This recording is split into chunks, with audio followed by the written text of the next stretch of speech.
Hi, YouTubers. Welcome to Lila's Lovely Life. I'm just kidding. I came on to update.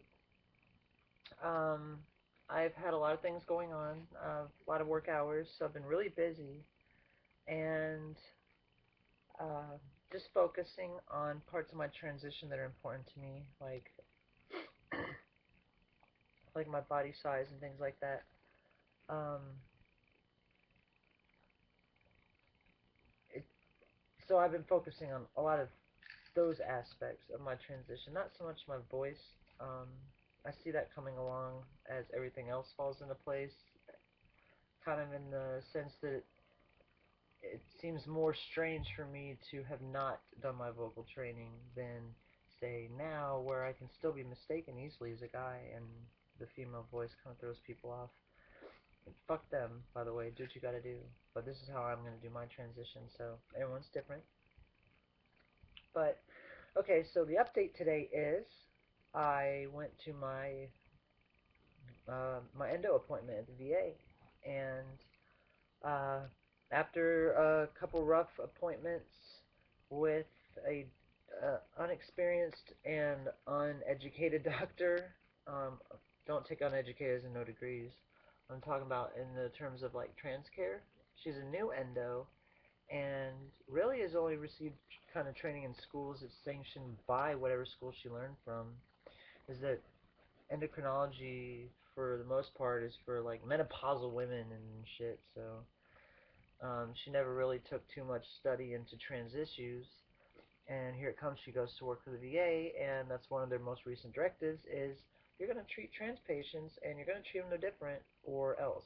So after getting complaints from every trans patient that goes to that hospital, and just a little fact, I am the third patient to be hormonally assisted by the VA in New York City. In a city you'd think would normally have a higher LGBT population, but quite possibly trans, and that they'd be here and going to these treatments. Maybe they found other doctors and it's a non-issue, and that could very well be the case. But okay, I'm going to look at the camera now because I've been looking at my face.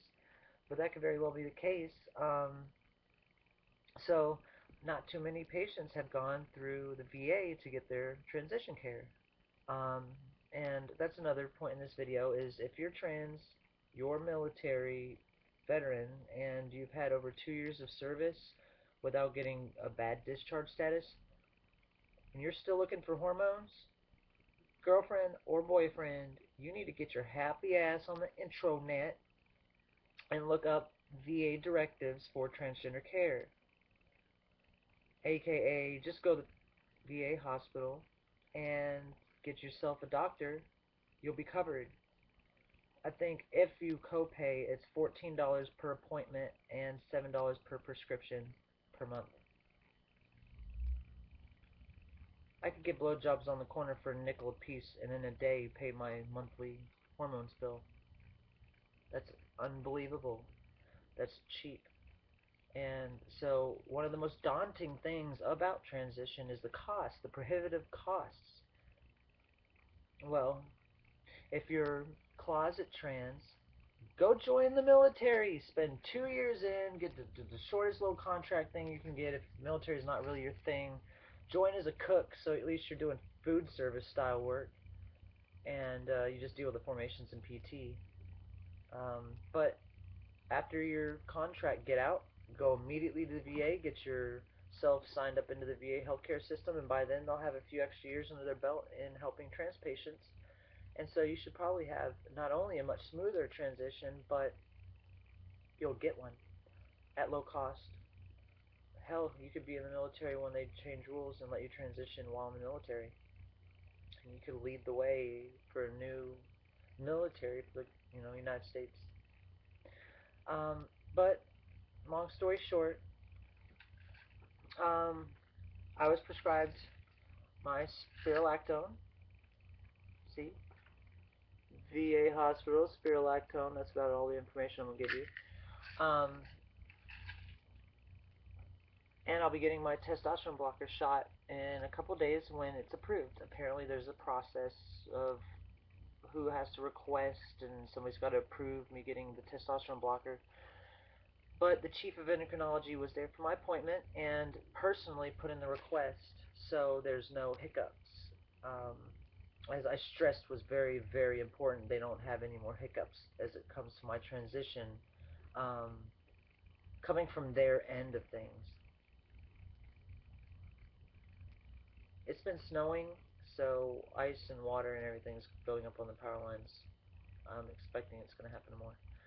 Okay, so I get my anti-androgen shot, my monthly anti-androgen shot, starting possibly as early as Friday when I have another day off and I can make it to the city.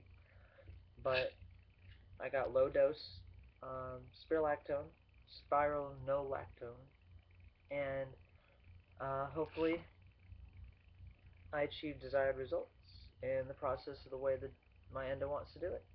So, I know, absolutely not so super glamorous, and even in this video you can see my 5 o'clock is just begging to come out. But that's what this will help with, is slowing that down.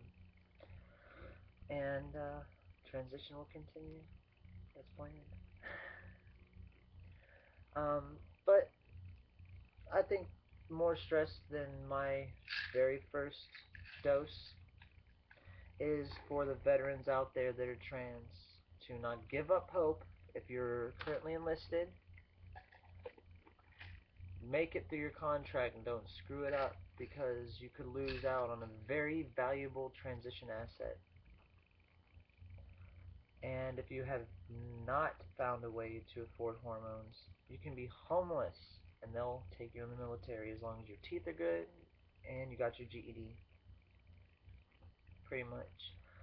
No felonies, no violent criminal history, but even stuff like that has been known to be waived. So, if you have issues and transition just doesn't look like a financial option for you, don't fret. Stop buying a bag of weed every day. Just kidding. Go right ahead. But just when you spend your money, make sure you have enough to cover your costs. $14 appointments and $7 prescriptions is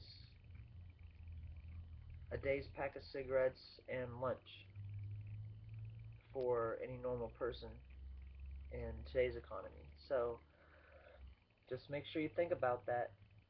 If you have that option available, find your local VA hospital, your closest VA hospital, and get your happy butt there and get your trans care started. Because if you find the directive, it tells you they can't deny it. They can only deny surgical procedures. However, they provide pre and post surgical care. They provide therapy, counseling, primary doctor, endo, psych evals if you so need it, group therapy, all everything that you could possibly imagine at your disposal, um, minus the surgeries.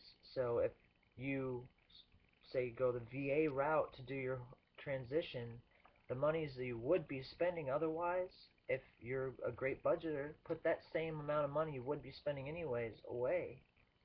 And before you know it, a year, maybe 2 years from now, you're able to pay for your, surgeries, whether it be top surgery, bottom surgery, facial feminization, or I don't know if I've heard of many cases of female to males getting masculinization of their face, but it's possible. Trach shaves, stuff like that, they don't do, but can be very affordable if you go the VA route. So that's my piece of advice, and take it or leave it. But as of right now, my YouTube fans finally get to witness me take my first dose of my hormonal treatments with 3-day-old tea.